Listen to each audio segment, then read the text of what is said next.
The cuffs snapped shut so loud it cut straight through the noise of traffic and cicadas, and in that split second I knew this wasn't a misunderstanding, it wasn't confusion, it was intent.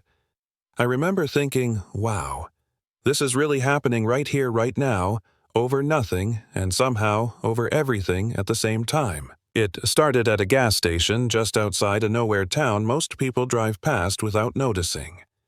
I'd pulled in to refuel, stretch my legs, maybe grab a coffee before finishing the drive. I was wearing my uniform not to make a statement, not for attention, just because I was heading to a funeral, and I believed in showing respect the old way. Funny thing is, I hesitated before stepping out of the car. Something in my gut told me to just throw on a hoodie and keep moving. I didn't listen. The place was quiet, sun hanging low, heat pressing down like a hand on your chest. I was halfway through filling the tank when tires screeched behind me. A patrol car slid in sideways, blocking my exit like it was choreography. No lights, no siren. Just a man stepping out slow, smiling the kind of smile that doesn't reach the eyes. "Well now," he said, looking me up and down, "what do we got here?" I told him I was just passing through. Simple answer. Honest. He didn't care. He circled me, eyes dragging over my uniform like he was shopping for something to break. He laughed, shook his head, and said, "That's a bold costume choice." That word stuck. Costume. Like everything I'd earned, everything I'd lost could be dismissed with one lazy joke. I corrected him calmly. Told him who I was, where I was going. He leaned closer, close enough I could smell tobacco and cheap coffee. "You expect me to believe that," he said. In this town, I could feel it then, that old familiar tightening in my chest, the one you get when you realize this isn't about facts, it's about power. When he reached out and tapped the insignia on my chest like it was a prop, I stopped his hand. Didn't twist it. Didn't squeeze. Just stopped it. That was all it took. His face changed like a switch flipped. Suddenly, I was aggressive. Suddenly, I was dangerous. He barked orders, called for backup, accused me of assault. I offered my ID, told him to run it. Call anyone. He didn't want proof. Proof would ruin the story he was already telling himself. "Turn around," he said, hands on the car. I had a choice right there. I knew exactly how fast I could end it, how quickly I could walk away.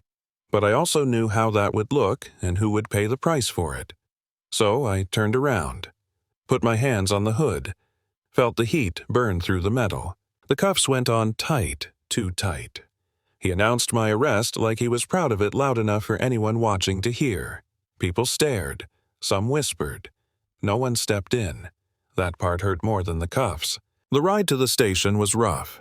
He drove like he wanted me to feel every stop, every turn. His partner, a young guy, kept glancing back at me, eyes flicking from my face to my uniform like his brain was trying to catch up with his instincts. I heard him whisper, "That looks real." The driver snapped at him to shut up. At the station, it got worse. They stripped my belongings, tossed my wallet, handled my uniform like it was dirty laundry. Then he did something I still replay in my head. He pulled off a pin from my jacket and let it drop to the floor. "Oops," he said. "Guess it wasn't attached very well." That pin wasn't decoration. It was memory. It was faces and names and nights I don't talk about. I told him to pick it up. He stepped closer, daring me to react, daring me to prove him right. Instead, he locked me in a holding cell with broken air conditioning and walked away. I sat there for hours. No yelling, no banging on the door, just breathing, counting seconds, thinking about how easy it is for the wrong person to have authority and how hard it is to undo the damage once they do. When they finally let me make a call, I didn't hesitate. I dialed a number I'd hoped I'd never need. The voice on the other end didn't ask many questions. It didn't need to. There was a pause, then a tone shift so sharp I almost smiled. "Stay where you are," they said. "We're on it." The next morning felt different. You could sense it in the air like a storm rolling in.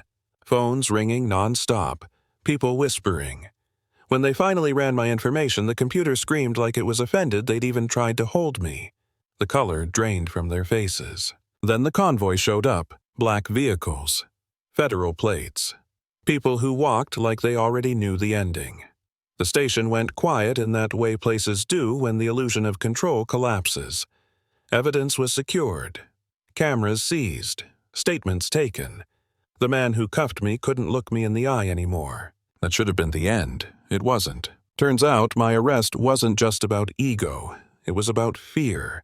He thought I was there to see something I wasn't supposed to. Something illegal, something profitable. The gas station wasn't just a gas station. And the people running this town weren't just small-town bullies, they were players in something bigger and uglier. The truth came out fast once the right pressure was applied. Deals, threats, drugs moved under the cover of routine. And when someone like me showed up, they panicked. The trial took months. Cameras everywhere. Opinions louder than facts. The defense tried to turn me into a villain, painted me as unstable, dangerous someone who overreacted. They asked if I was trained to hurt people. I told them yes. Then I told them that training is exactly why I didn't. That answer landed. In the end, the verdict was heavy. Decades behind bars. Lives effectively over. Some people said it was too much. Others said it wasn't enough. I didn't celebrate. I didn't cheer.